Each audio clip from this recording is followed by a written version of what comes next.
নমঃ পার্বতীপতে হর হর মহাদেব। আমি স্বপ্না, আর আমি আজকে বৃহৎ শিব মহাপুরাণের দ্বাদশ অধ্যায়ের কার্তিকের জন্ম এবং দেব সেনাপতিত্ব এবং তারকাসুর বধের 19 নম্বর, 20 নম্বর এবং 21 নম্বর পাঠ করতে চলেছি।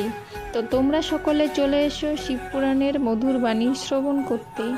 আজকের শ্লোকটি হলো ওং প্রিয়তাম দেবসেনানী সম্পদয়তু হৃদয়গতম রুদ্রপুত্র নমস্তে হস্ত শক্তিহস্ত নমস্ততে।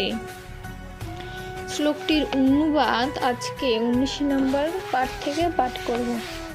তো অনুবাদটি হলো, আপনারা কৃপা করি ব্রহ্মার সহিত উপদেশ দানিয়া করুন উপকৃত। কুমারের এ কথায় যত দেবগণ মুখ দেখি শঙ্কাহীন হলেন তখন।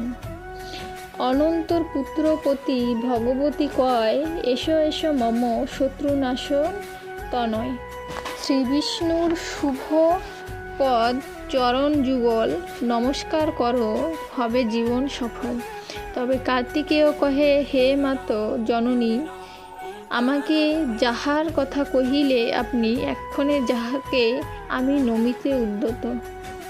সেই জন কেবা হন বলুন নিশিত। তবে ভগবতী কহে, হে মোর কুমার, আগে শেষ করো যত কর্তব্য তোমার।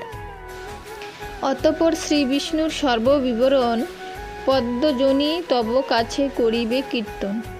পরন্তু তোমার পিতা আমারে এখন ইহার বিষয়ে কিছু করেন বর্ণন। এই বিষ্ণু হতে ভবে দেহধারীগণ কেহই প্রধানতম না হন কখন। মায়ের বচনে প্রীত হইয়া কুমার ভক্তিভরে জনার্দনে করে নমস্কার। পরে গীতাঞ্জলিপুট হইয়া তখন অচ্যুতের অনুমতি করিল প্রার্থন। স্কন্দকে এমনভাবে করিয়া দর্শন, তার মঙ্গলার্থ ভগবান জনার্দন বিধিমতে সস্তয়ন করি সমাধান, মন সুখে অনুমতি করেন প্রদান। সুতবর প্রতি তবে কহে ঋষিগণ, হে সুত একটি প্রশ্ন করিব এখন। কুমারের লাগি ভগবান জনার্দন যাহা করিলেন সেই প্রুত সস্তায়ন। বিস্তার করিয়া তাহা সবার নিকটে এইক্ষণে বর্ণনা করহ অকপটে। সুত কহিলেন, তবে শুনো ঋষিগণ, ভগবান জনার্দন স্কন্দের কারণ। তারকাসুরের বধ করিতে সাধন নির্দেশ করেন যেই পূর্ণ সস্তায়ন। সবিস্তারে তাহা আমি করিব বর্ণন, সমাহিত চিত্র করি করুণ শ্রবণ। ওং স্বস্তি রজগুণাধারী পদ্মাসন, তোমার মঙ্গল এবে করুণ সাধন। চক্রাঙ্কিত কর বিষ্ণু অনাদিনী ধন, এক্ষণে তোমার স্বস্তি করুণ বিধান। বিষ্ধবজ মহেশ্বর অম্বিকার সনে, তব মঙ্গলার্থে হন নিযুক্ত এক্ষণে। হে শিখি বাহন অগ্নি করুণ মঙ্গল, সূর্য করিবেন তব মঙ্গল সকল। সোম ভূম বুধ বৃহস্পতি শনেশ্বর, তোমার মঙ্গল করিবেন নিরন্তর। মরীচি বশিষ্ঠ অত্রি পুলহ পুলস্ত, পুতু ভৃগু অঙ্গিরা ও মহর্ষি স্বর্গস্থ, আর মনি ঋষি রহিয়াছে যত, তোমার মঙ্গলে হন ব্রেপ্রিত সতত। অশ্বিনী কুমার দয় বিশ্বদেবগণ, দ্বাদশ আদিত্য সাধ্যগণ যক্ষগণ, মরুদ সকল বসুবর্গ অগ্নিত্রয়। নাগ ও পিশাচগণ কিন্নর নিশ্চয়, যতেক সুপূর্ণগণ ও শরীরগণ। মহাবল ভূতগণ পুণ্য তীর্থগণ, ইহারা প্রত্যেকে তব মঙ্গল বিধানে। শক্তি দ্বারা উদ্যত হন সর্বক্ষণে, দ্বিপাদ ও চতুষ্পাদ কিংবা বহুপাদ। শত্রুর সংকট হতে হও নিরাপদ, বজ্রিত তব পূর্ব দিক করিবে রক্ষণ। বিপরীত দিক রক্ষা করিবে বরুণ, যক্ষাদিগণ রক্ষা করিবে উত্তরে।